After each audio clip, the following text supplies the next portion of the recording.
جو حضرات میرے داہنی طرف یا آس پاس باتوں میں مصروف ہیں وہ یا تو خاموشی سے سنیں اور یا تھوڑے سے دور پہ اپنی گفتگو کریں تاکہ مجھے آپ سے کچھ سچی اور کھری باتیں کرنے میں دشواری نہ ہو۔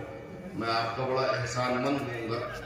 عام طور سے مہمانوں کی اتنی بات تو مانی جاتی ہے کہ انہیں تکلیف نہ پہنچائی جائے، تو میرے آس پاس براہ کرم گفتگو نہ کریں۔ آدھے گھنٹے مجھے موقع دیتے ہیں، اس کے بعد آپ جانیں آپ کا کام نہیں ہے۔ میں نے یہ ہمارے قاری شاہ جہاں صاحب سے وعدہ کیا تھا، اس وجہ سے میں آپ کے درمیان حاضر ہوں، ورنہ آج میں اس لائق نہیں تھا کہ میں اس بستی میں آؤں، لیکن ایسی بستیاں ہماری، ایسی مسلم آبادیاں، وہاں بڑی کام کی ضرورت ہے۔ بہرحال بسم اللہ الرحمن الرحیم وبہ نستعین الحمد للہ رب العالمین والصلاة والسلام علی سید المرسلین وعلی آلہ وصحبہ ومن تبعهم بإحسان إلى يوم الدین، اما بعد۔ اعوذ باللہ من الشیطان الرجیم، بسم اللہ الرحمن الرحیم۔ یا ایہا الذین آمنوا ادخلوا فی السلم کافہ ولا تتبعوا خطوات الشیطان انہ لکم عدو مبین۔ وقال اللہ عز وجل الرحمن علم القرآن خلق الانسان علمه البیان۔ وقال النبی صلی اللہ علیہ وسلم خيركم من تعلم القرآن وعلمه، أو كما قال صلى الله عليه وسلم۔ حضرات علماء کرام اور علی گڑھ کے اس مسلم بستی کے بزرگوں، دوستوں اور جن حضراتوں، خواتین اور ماں و بہنوں تک میری آواز پہنچ رہی ہے، وہ سب ہمارے مخاطب ہیں۔ میں آج کے اس موقع پر آپ سے کچھ نہ آپ کو تاریخی واقعات کی طرف لے جاؤں گا، نہ میں آپ کو بہت باریک باتیں آپ سے کروں گا، بلکہ کچھ کام کی ایسی باتیں جو ہمارے معاشرے کی سچائی ہے، جو ہمارے سماج کی سچائی ہے، جو زمینی حقیقت ہے، جن کی ہمیں ضرورت ہے۔ بھائی یہ دائنی طرف جو لوگ چیخ رہے ہیں، خدا کے واسطے یہ ہٹ جائے یہاں سے، اتنی تمیز کو ہونی چاہیے۔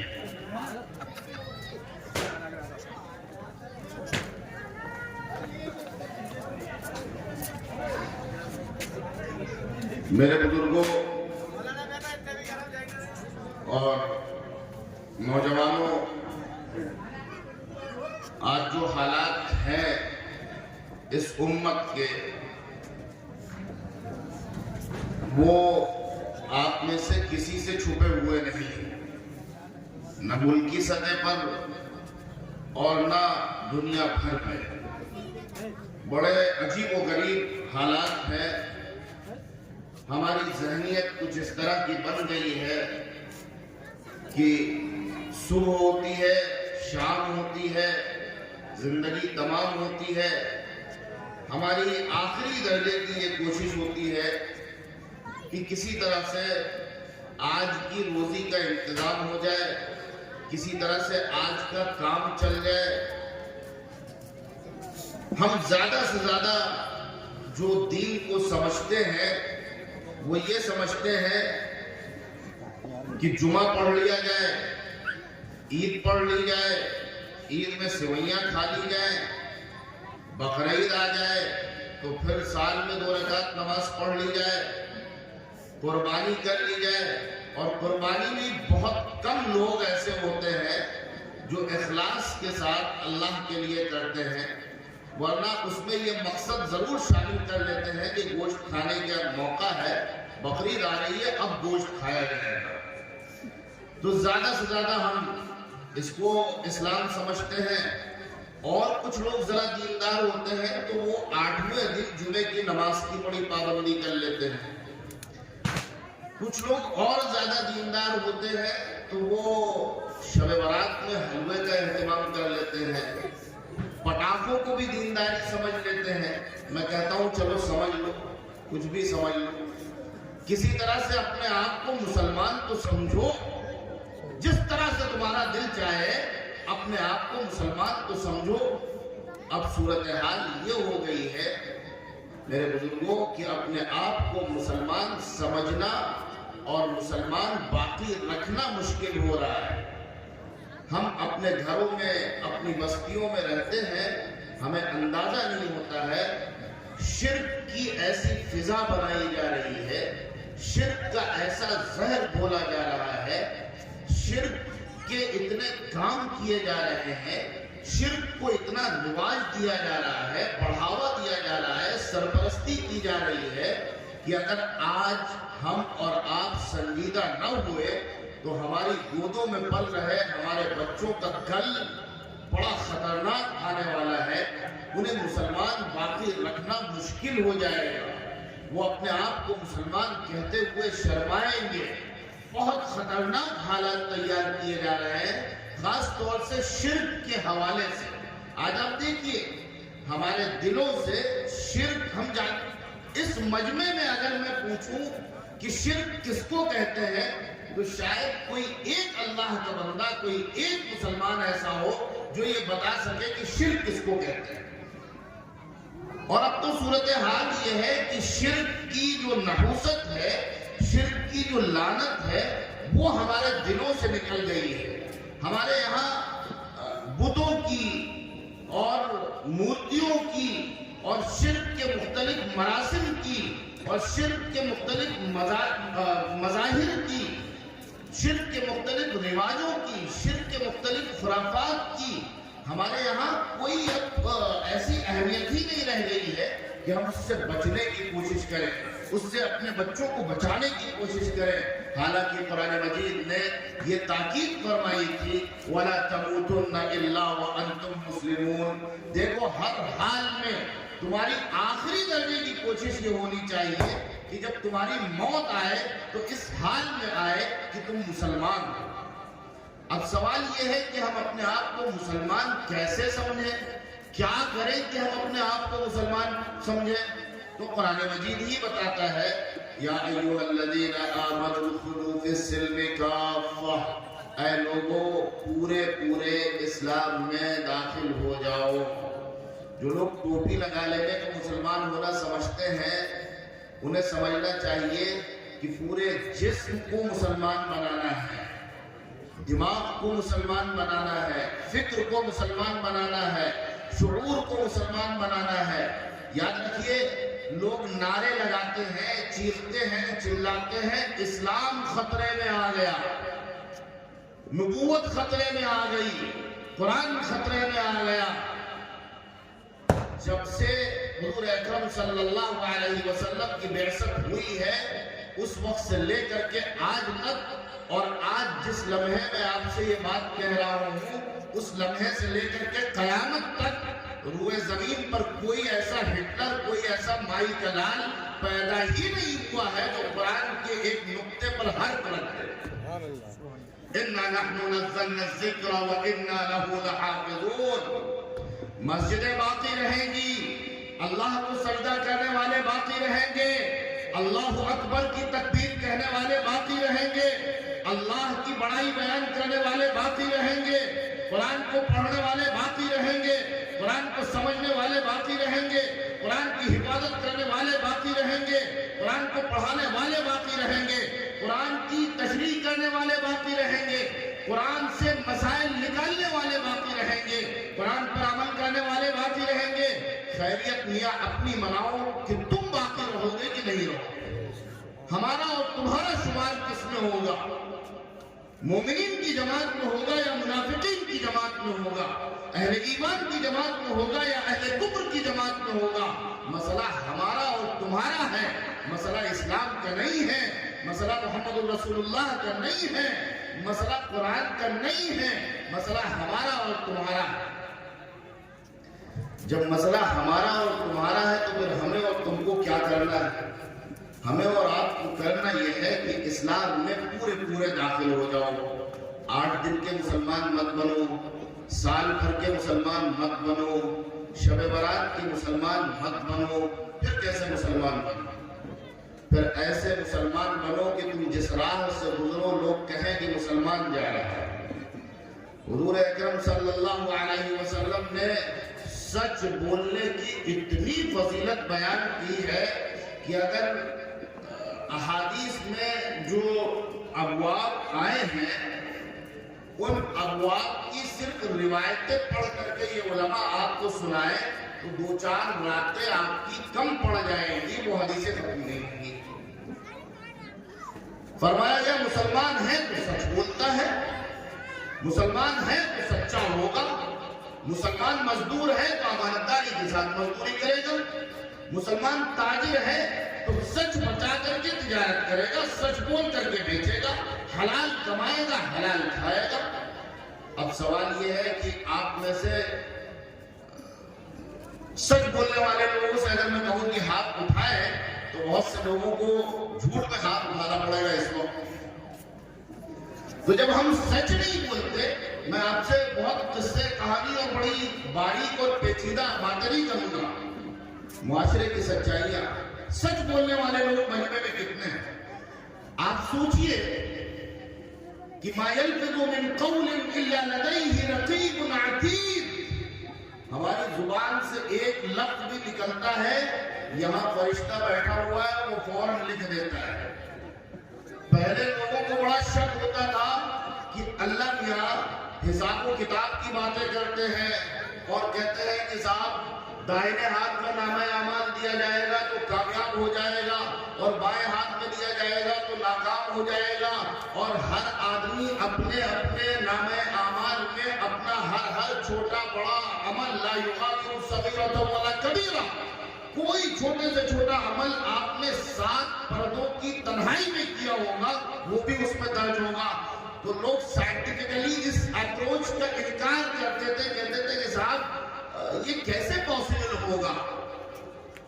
تو کمپیوٹر کا زمانہ آیا، لوگ سوچنے لگے. اب تو موبائل کا زمانہ آیا تو لوگ کہتے ہیں یار واٹس ایپ تو یہ یقین دلاتا ہے کہ آپ کا کوئی میسج لیک نہیں ہوگا، سب کچھ سیکیور ہے. پھر یہ اسکرین شاٹ کیسے وائرل ہو گیا، پھر یہ ہماری گفتگو کیسے وائرل ہو گئی، پھر یہ راز کیسے کھل گیا. آپ کو پتا بھی نہیں ہوتا ہے. ایک عام آدمی اگر موبائل کھولے تو اس کو پتا بھی نہیں ہوتا ہے اس میں کون سی ایسی جگہ ہے. وہ چپ کا دور بھی ختم ہو گیا نا. آپ ایکسٹرنل میموری خرید کر کے موبائل پہ ڈالا کرتے تھے، گانوں کے شوقین اسے گانوں سے بھر لیا کرتے تھے، فلموں کے شوقین فلموں سے بھر لیا کرتے تھے، اور فحاشی کے شوقین فحاشی سے بھر لیا کرتے تھے. اب اس کا بھی دور ختم ہو گیا.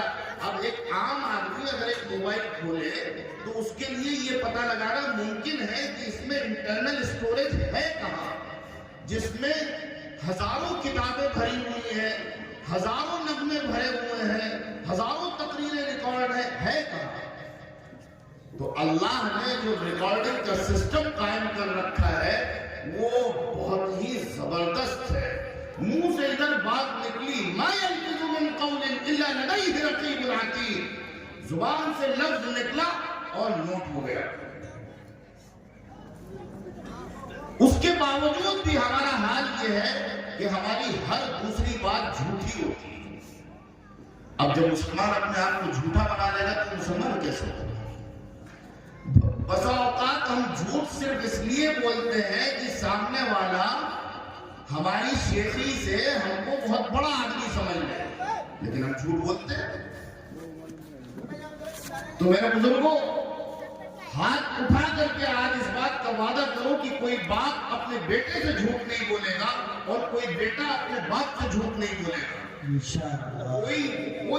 کوئی بیوی اپنے شوہر سے جھوٹ نہیں بولے گی اور کوئی شوہر اپنی بیوی سے جھوٹ نہیں بولے گا. کوئی پڑوسی اپنے پڑوسی سے جھوٹ نہیں بولے گا. مسلم محلوں کا حال یہ ہے، میں نہیں جانتا لیکن آپ جانتے ہوں گے، ہر مسلم محلے کی گلی میں آئے دن کوئی نہ کوئی مسئلہ ہوتا رہتا ہے.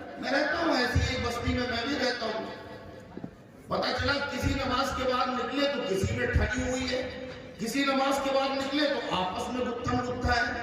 ارے میرے عزیزو، حضور اکرم صلی اللہ علیہ وسلم نے جب پڑوسیوں کے حقوق بیان کرنے شروع کیے تو بعض صحابہ کو اس کا خطرہ ہو گیا کہ کہیں حضور انہیں میراث میں حصہ تو نہیں دلوا دیں گے، ہماری جائیداد میں حصے دار تو ہمارے پڑوسی کو نہیں بنا دیں گے۔ اتنے فضائل بیان کرنے شروع کیے، اور ہمارے جھگڑے کس بات کے ہوتے ہیں؟ اور ایسے جھگڑے، منافق کی علامت حدیث میں بتائی گئی کہ جب وہ لڑائی کرتا ہے تو گالن گلوچ کرتا ہے، جب وہ بات کرتا ہے تو جھوٹ بولتا ہے۔ منافق کس کو کہتے ہیں؟ منافق اس کو کہتے ہیں جو دوگلا ہو، جو زبان سے دعویٰ کرتا ہو ایمان کا اور عمل کرتا ہو ایمان کے خلاف، اس کو کہتے ہیں منافق۔ اور منافقین کے لیے جہنم کا سب سے نچلا طبقہ ہے، اور منافقین کی علامت جو قرآن مجید نے بتائی ہے وہ یہ بتائی ہے کہ جب وہ حدیث میں حضور پاک علیہ السلام نے جو ان کی علامتیں بتائی ہیں وہ اتنی موٹی موٹی بتائی ہیں جو آپ جہاں چاہیں وہاں منافقین کی پہچان کر لیں۔ وہ جب بولتا ہے تو جھوٹ بولتا ہے، اور جب لڑائی کرتا ہے تو گالی گلوچ کرتا ہے، اور جب وعدہ کرتا ہے تو وعدہ خلافی کرتا ہے۔ اب آپ اپنے محلے کا جائزہ لے لیں، اپنے گھر کا جائزہ لے لیں، اپنی اولاد کا جائزہ لے لیں، اپنے آپ کا جائزہ لے لیں کہ ہم کہاں کھڑے ہوئے ہیں۔ ہر مسلم محلے کا حال یہ ہے، چھوٹی سی بات پر صرف کتنی سی بات ہوتی ہے، تو نے گاڑی یہاں کیوں کھڑی کی، اتنی بات پر لڑائی ہوتی ہے۔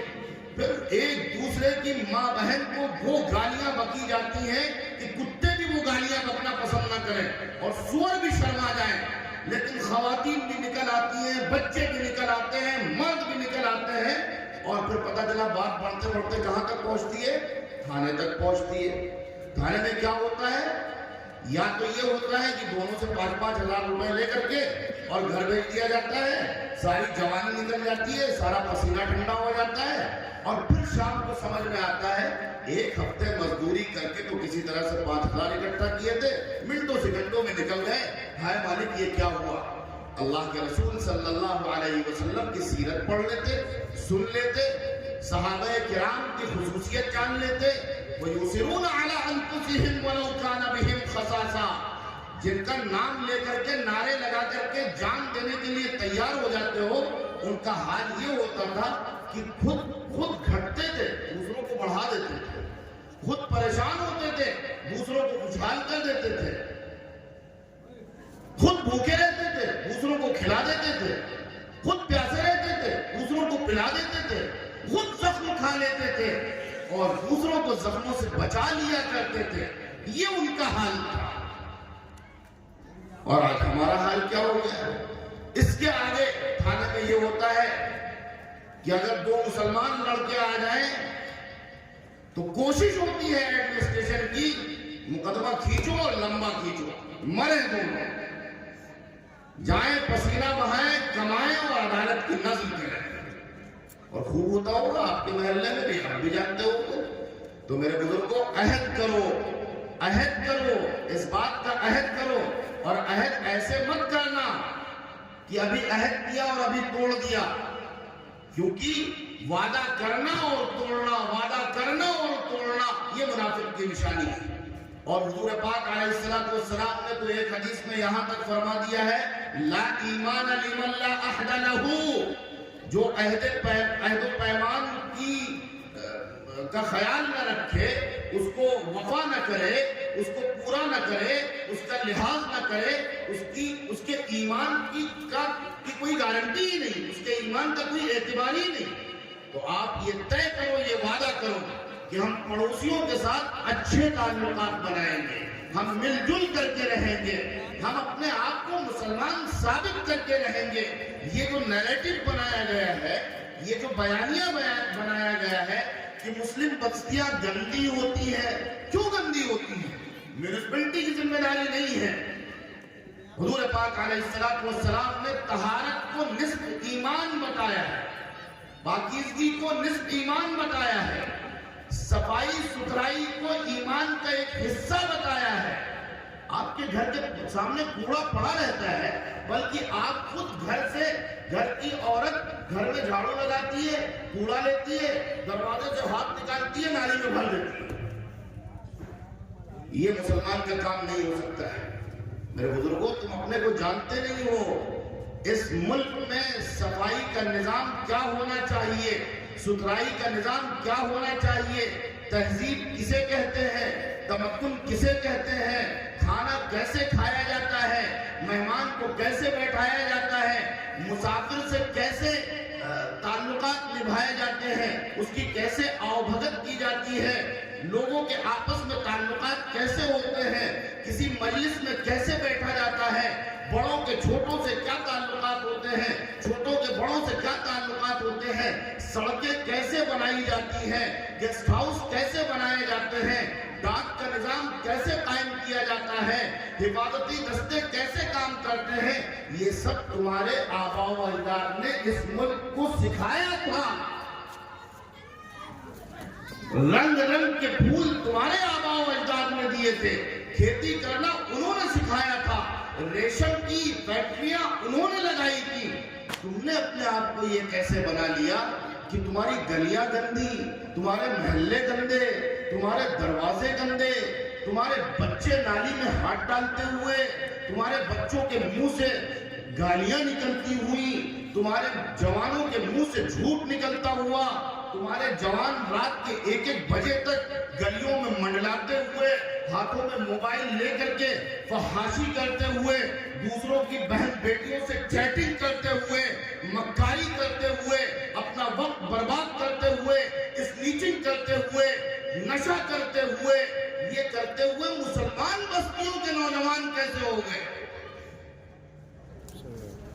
17-18 سال کے نوجوان نے قسطنطنیہ فتح کر لیا تھا بھائی، جس کے بارے میں حضور پاک علیہ السلام نے یہ پیشین گوئی فرمائی تھی کہ تم ضرور بالضرور قسطنطنیہ فتح کرو گے، آج کا استنبول، ترکی کا سب سے پرانا شہر، تم ضرور بالضرور استنبول فتح کرو گے۔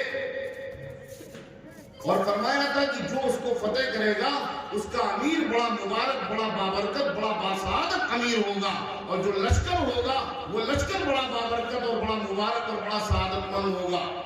محمد الفاتح نے اس کے لیے تیاری شروع کی، ایسی تیاری کہ آپ سوچ نہیں سکتے، جس طرف سے استنبول پر حملہ کرنا تھا اس طرف سے راستہ ہی نہیں تھا، اور راستہ نہیں تھا تو جائے کیسے؟ اس راستے سے اتر کر کے بھی سمندر میں جانا تھا، تو انہوں نے اس دور کا سب سے بڑا بحری بیڑا تیار کرایا، چربی اکٹھا کروائی اور اس کو پتھروں پر ملوا دیا، اور بحری بیڑا جو ہے وہ سمندر میں اتروا دیا۔ 18 سال کا نوجوان، اور 18 سال کا نوجوان کیا کرتا ہے؟ فلمیں دیکھتا ہے، فحاشی کرتا ہے، ایسے ایسے ڈیزائن کے بال رکھتا ہے کہ اس سے جیسے وہ گھوڑوں کی پیٹھ پر بال کاٹے جاتے ہیں نا، ڈیزائن بنائے جاتے ہیں، ویسے آج کا نوجوان بال کاٹ کر کے اپنے آپ کو بڑا اسمارٹ سمجھتا ہے۔ جینس اتنی کم ہو جائے کہ اس کو بیٹھنے، ٹھیک ہے اچھی بات ہے، آپ جینس پہنو، آپ پینٹ پہنو، آپ شرٹ پہنو، آپ ٹی شرٹ پہنو، کچھ بھی پہنو، آپ کا جسم ڈھکا ہوا ہونا چاہیے، لیکن آپ تو ایسی پینٹ پہنتے ہو کہ جیسے ہی جھکتے ہو تو آپ کا پورا سطر کھل جاتا ہے، اور دھیرے دھیرے آپ کی شرمی ختم ہوتی چلی جا رہی ہے، آپ کی حیائی ختم، جس کو پردے کا حکم دیا گیا تھا، اور جب تم اپنا ہی سطر کھولنے لگے، تمہاری ہی پینٹ جو ہے وہ آدھی اترنے لگی، تو جب تمہاری بہن نے اور تمہاری بیوی نے اور تمہاری ماں نے، میں بہت کھری کھری باتیں کرتا ہوں، بری لگے تو لگتی رہے، جب اس نے کپڑے اتارنا شروع کیا تو تم کو برا بھی نہیں لگتا ہے۔ آج کی صورتحال یہ ہے، سگا بھائی اور سگی بہن کے ساتھ جا رہا ہو، اور کسی خاص طور پہ کسی شادی میں جا رہا ہو، اور دسمبر جنوری کی ٹھنڈک میں جا رہا ہو، تو آپ کے لیے پہچاننا مشکل ہوگا، کیونکہ ہم تو یہ سمجھتے ہیں کہ مسلمان بڑا باغیرت ہوتا ہے، ہم تو یہ سمجھتے ہیں کہ مسلم خاتون کو پردے کا حکم دیا گیا ہے، ہم تو یہ سمجھتے ہیں کہ مسلم خاتون اگر زیادہ سے زیادہ کچھ کھول سکتی ہے تو اپنے اتنے ہاتھ اور ضرورت کے تحت اپنا اتنا چہرہ، اس کے علاوہ وہ کچھ نہیں کھول سکتی ہے۔ لیکن یہاں صورتحال یہ ہوتی ہے کہ ایکٹریس کی طرح ننگے کپڑے، ننگی رانیں، ننگی باہیں، باپ اپنی بیٹی کو لے کر کے اور بھائی اپنی بہن کو لے کر کے شادیوں میں جاتا ہے، تو وہ دوسروں کے مردوں سے غیر محرموں کے سامنے پھرتی ہیں، اور اس باپ کو یا اس بھائی کو بالکل بھی کوئی ملال نہیں ہوتا ہے، اس کے پیشانی پہ شکن نہیں آتی ہے کہ میری بہن کو دوسرے لوگ دیکھ رہے ہیں، میری بیٹی کو دوسرے لوگ دیکھ رہے ہیں، اپنی بیوی کو اپنے دوستوں سے ملواتا ہے۔ واہ، یہ بے غیرتی، یہ بے شرمی کہاں سے آئی؟ آج کے نوجوانوں میں کہاں سے آئی؟ تو میرے بزرگوں، باتیں تو بہت ساری ہیں، ایک دو زخم نہیں، سارا بدن ہے چھلنی، درد بیچارہ پریشان ہے، کہاں سے اٹھے؟ میں ان سچائیوں کو اگر بیان کرتا رہوں تو رات بھی کم پڑ جائے گی۔ میں آپ سے یہ التجا کرتا ہوں کہ آپ کچھ چیزوں کا آج کی اس رات میں اور اس جلسے میں وعدہ کیجئے اور یہ طے کیجئے کہ ہم کو کم از کم اپنے محلے کو بدلنا ہے۔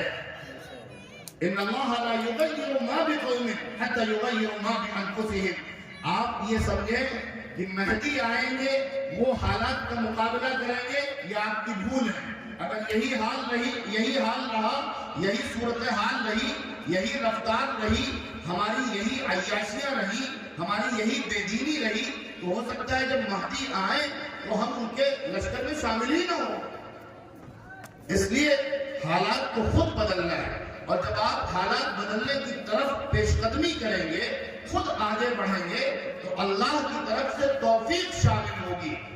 اتنے سارے لوگ جو بیٹھے ہوئے ہیں نا، یہ اگر طے کر لیں کہ ہر آدمی ذاتی طور پر حالات کی تبدیلی کے لیے کوشش کرے گا، محلے میں کمیٹی بنائے گا، یہ جو محلے میں آپ کے علماء ہیں، آپ کا ادارہ ہے، ان کے ساتھ مل کر کے آپ کوشش کریں گے اور پورے محلے کی اصلاح کا بیڑا اٹھائیں گے، آپ یقین جانیے کہ آپ ایک سال کے اندر پورے شہر کے لیے آئیڈیل بن جائیں گے۔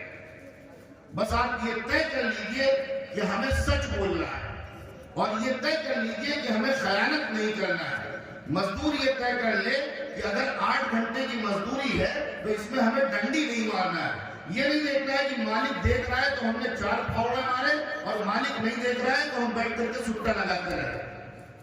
نوکری کرنے والے کو یہ طے کرنا ہے کہ امانت داری کے ساتھ نوکری کرنا ہے، نوکری میں کوئی خیانت نہیں ہونی ہے۔ گھر کی عورت کو یہ طے کرنا ہے کہ شوہر کی عزت میں، شوہر کے مال میں، شوہر کے بچوں میں، شوہر کے گھر میں کوئی خیانت نہیں کرنی ہے۔ باپ کو یہ طے کرنا ہے کہ ہمارے اوپر ہماری بیوی کا، ہمارے بچوں کا حق ہے، اس حق کو ہمیں اپنے چٹورے پن میں، اپنی سیاست میں، اپنی فضول خرچی میں ضائع نہیں کرنا ہے، وہ حق نہیں ماننا ہے، اولاد کے حقوق ادا کرنے ہیں۔ آپ یہ طے کر لیجئے، آپ یہ طے کر لیجئے کہ سرکار تعصب برتتی ہے ہماری بلا سے، میونسپلٹی ہمارے محلے میں نہیں آتی ہے ہماری بلا سے، green book of world record میں ہماری بستی کا نام جائے گا کہ میونسپلٹی کی بغیر مدد کے ہر گھر والا اپنے گھر کے سامنے نالی اور سڑک کی ایسی صفائی رکھتا ہے جس کی مثال نہ امریکہ میں مل سکتی ہے نہ آسٹریلیا میں مل سکتی ہے۔ یہ آپ کر سکتے ہیں، یہ سب کرنے کے کام ہیں۔ اور آخری 2 باتیں کہہ کر کے آپ سے میں اجازت چاہوں گا، وہ یہ کہ یہ سب کرنے کے لیے ضروری ہے کہ آپ تعلیم کی طرف متوجہ ہو جائیں۔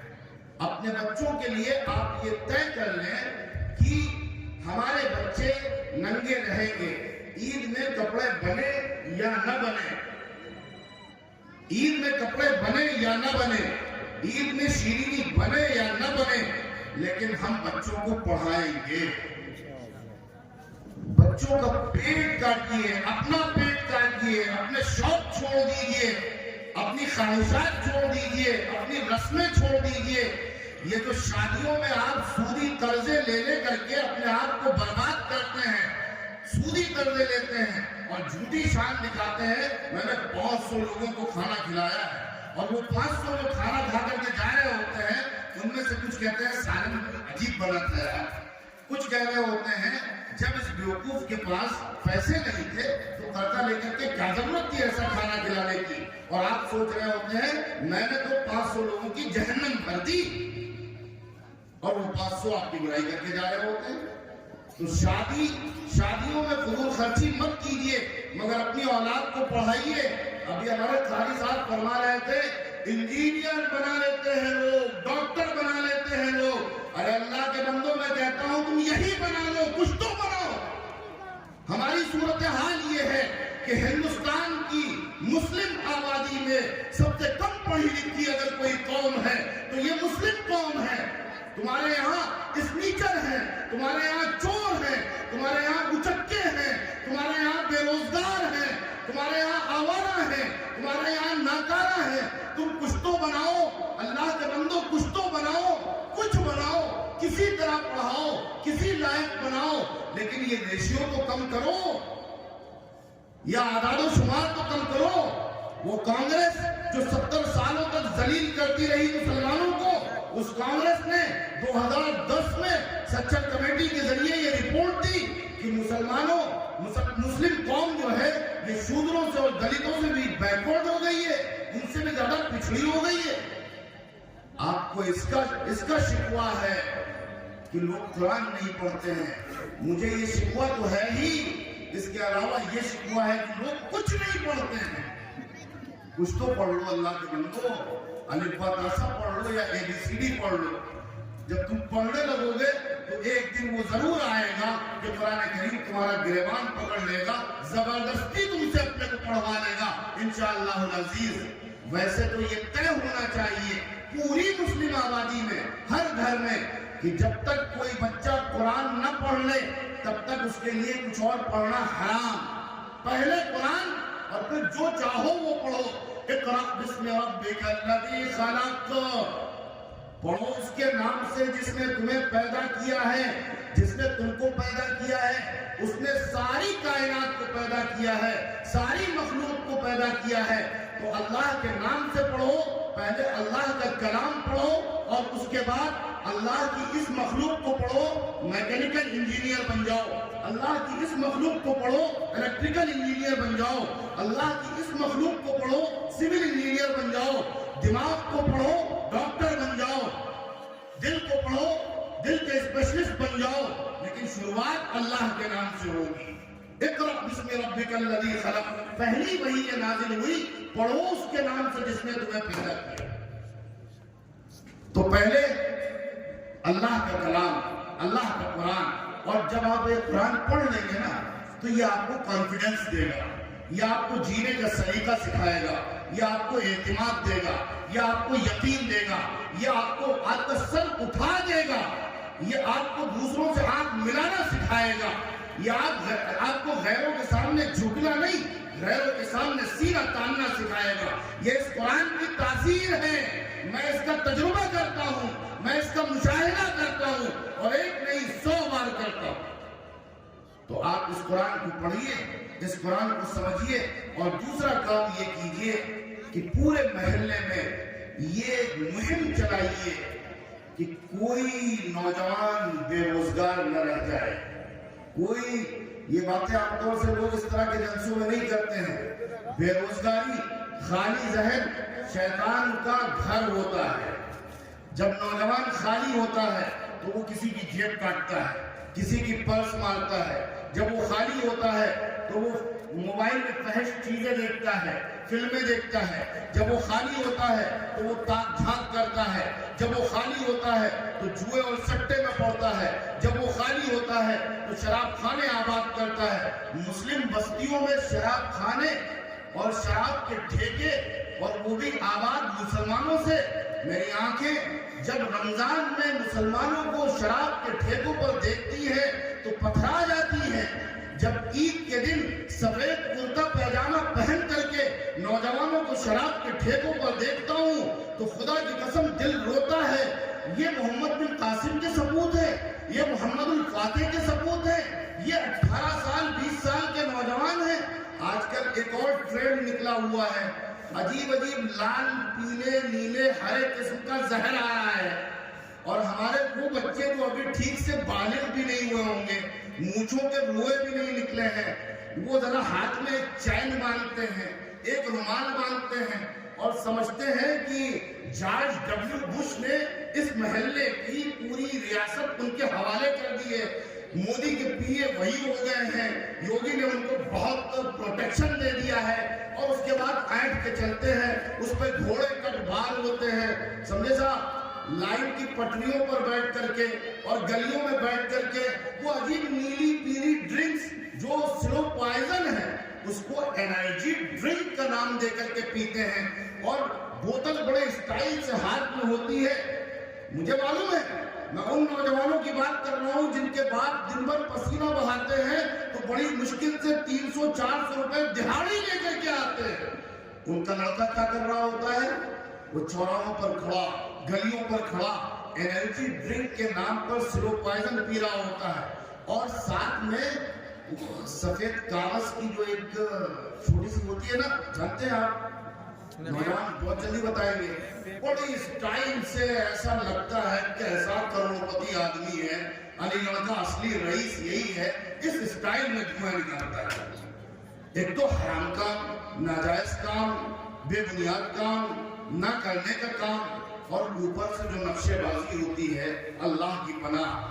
تو یہ نوجوانوں کی جو بھیڑ ہے یہ برباد ہو رہی ہے, اور ہمارے جو ایسے لوگ ہوتے ہیں جن کو اللہ نے کچھ صلاحیت دی ہوتی ہے, کچھ مال دیا ہوتا ہے, وہ یہ نہیں چاہتے ہیں کہ لوگ کام سے لگے. ایسے لوگوں کو آگے آنا چاہیے. میں ابھی اورنگ آباد گیا تھا, کچھ لوگ سوشل میڈیا سے اس سے واقف تھے, انہوں نے مجھ سے کہا ملنا چاہا, میں نے وقت دیا, بڑی میزبانی کی, بڑی آبھگت کی. آخر میں اپنی دکان پہ لے گئے, کہنے لگے ڈاکٹر صاحب جب سے یہ دکان ہو گئی اور ماشاءاللہ 3-4 بچے میرے انڈر میں کام کرنے لگے, تب سے مجھے بڑا اطمینان ہو گیا ہے, اب میں کچھ دوسرے کام بھی کر لیتا ہوں, جیسے آپ کو دن بھر وقت دے دیا. میں نے ان کا منہ وہیں پکڑ لیا اور میں نے ان سے کہا کہ آپ نے یہ کیسے سوچ لیا کہ 3-4 لڑکے میرے پاس کام کرنے لگے, مجھے اطمینان ہو گیا.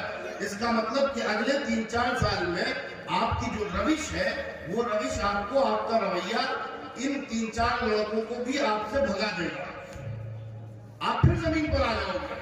جب آپ کے پاس 3-4 لڑکے کام کرنے والے ہو گئے تو آپ کی پھر یہ خواہش ہونی چاہیے تھی کہ 30-40 چولہے میری وجہ سے جلے, اور جب آپ 30-40 چولہے جلنے کا سبب بن جاتے تو آپ کی تمنا یہ ہونی چاہیے تھی کہ 400 مسلمانوں کے چولہے ہماری وجہ سے جلے. جب مینٹلٹی یہ ہوگی, جب سوچ یہ ہوگی, تب تم کچھ کام کر پاؤ گے. یہاں تو صورتحال یہ ہے کہ بھائی کو معلوم ہے کہ بھتیجے کو فلانی فیکٹری میں 8,000 روپے کی نوکری ملنے والی ہے, تو وہ جلدی سے اپنے بچے کو بھیج دیتا ہے اور اس بچے کو رکوا دیتا ہے. حضرات صحابہ کی کیا صورتحال تھی. حضرت علی رضی اللہ تعالیٰ عنہ سے حضور نے پوچھا. حضرت علی حضور کی گود میں پل رہے تھے, حضور کے گھر میں پل رہے تھے, حضور ان کے کفیل تھے. تو جب حضور نے یہ سوچا کہ اپنی لخت جگر سے ان کا نکاح کر دے, تو حضور نے پوچھا علی تمہارے پاس کچھ ہے مہر دینے کے لیے؟ تو کہنے لگے حضور میرے پاس کچھ بھی نہیں ہے. پھر پوچھا, پھر بات یہ آئی کہ میرے پاس ایک زرہ ہے. زرہ آج کی زبان میں اگر آپ سمجھے تو یوں سمجھے کہ بلڈ پروف جیکٹ, یعنی وہ زنجیروں کا ایک لباس ہوتا تھا جس پر تلوار اثر نہیں کرتی تھی. تو کہا زرہ ہے. حضور نے کہا جاؤ اسے بیچ کے آؤ. اب ظاہر ہے کہ وہ کتنے کی بکتی, 10, 20, 50, 100 درہم کی اس زمانے کے اعتبار سے, مجھے نہیں معلوم اس زمانے کے اعتبار سے کتنے کی بکتی. اب سوچئے مسلمان کا کیریکٹر کیا ہونا چاہیے. غور سے سنیے جو بات بتانا چاہتا ہوں. راستے میں حضرت عثمان مل گئے, کہنے لگے علی کہاں جا رہے ہو بھائی؟ کہنے لگے حضور نے شادی کرنے کو کہا ہے اور پوچھا تمہارے پاس مہر کے لیے کچھ ہے؟ میں نے بتایا زرہ ہے. کہنے لگے جاؤ اس کو بیچ کے آؤ. وہی بیچنے جا رہا ہوں. حضرت عثمان سمجھ گئے کہ مسئلے کی نزاکت کیا ہے. 400 درہم میں خریدی. 40 درہم کی بھی چیز نہیں رہی ہوگی، 400 درہم میں علی یہ زرہ ہمیں دے دو، یہ 400 درہم دو، جاؤ لے گئے۔ اور پھر کچھ دنوں کے بعد آئے کہنے لگے علی اس وقت تو ہم نے خرید لی تھی لیکن یار اب یہ ہم سے تم ہدیے ملے، وہ بھی گفٹ کر کے۔ حضرت علی وہ 400 درہم لے کے آئے، ان سے حضور پاک علیہ السلام نے اپنی بیٹی کے نئے گھر کے لیے پانی پینے کے لیے، پانی لانے کے لیے اور آٹا پیسنے کے لیے کچھ سامان خریدا، جس کو ہمارے ظالم اور جاہل اور مجرم اور خبیث قسم کے لوگ جہیز کا نام دیتے ہیں۔ کہتے ہیں حضرت نے فاطمہ کو جہیز میں دیا تھا، شوہر کے پیسے سے بیوی کے گھر کا سامان خریدا جا رہا ہے، اسے آپ جہیز کہتے ہیں؟ یہ کیا ظلم ہے، یہ کیسے چلائے میں یہ؟ بہرحال باقی پیسے سے آپ نے مہر ادا کیا۔ عرض یہ کرنا تھا مجھے کہ حضرت عثمان نے دیکھا کہ حضور شادی کرنے کے لیے ان کو کہہ رہے ہیں کہ جاؤ مہر کے لیے پیسہ لے کر کے آؤ، تو انہوں نے 40 درہم کی چیز 400 کی خرید لی، اور ہم 40 پیسے کا فائدہ نہیں پہنچانا چاہتے ہیں۔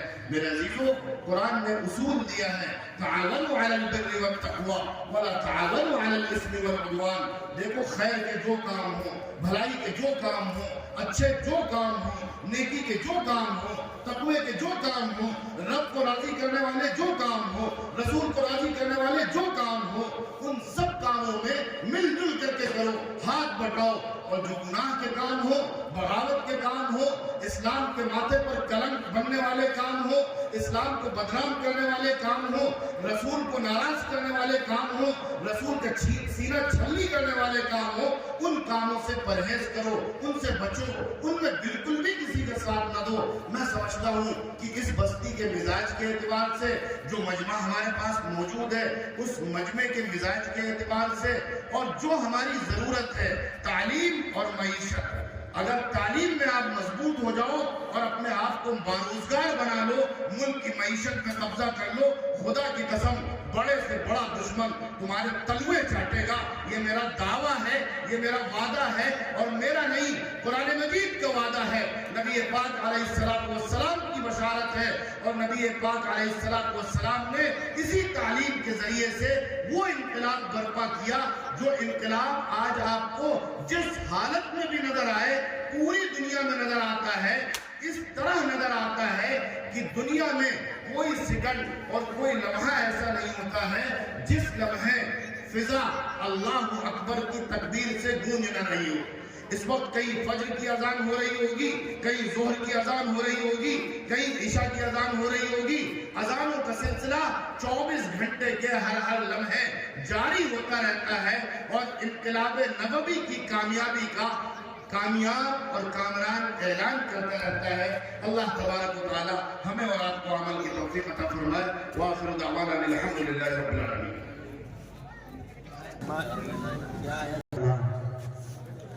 تشنگی جم گئی ہونٹوں پر پتھر کی طرح، ڈوب کر بھی تیرے دریا سے پیاسا نکلا۔ میرے دوستو عزیزو، حضرت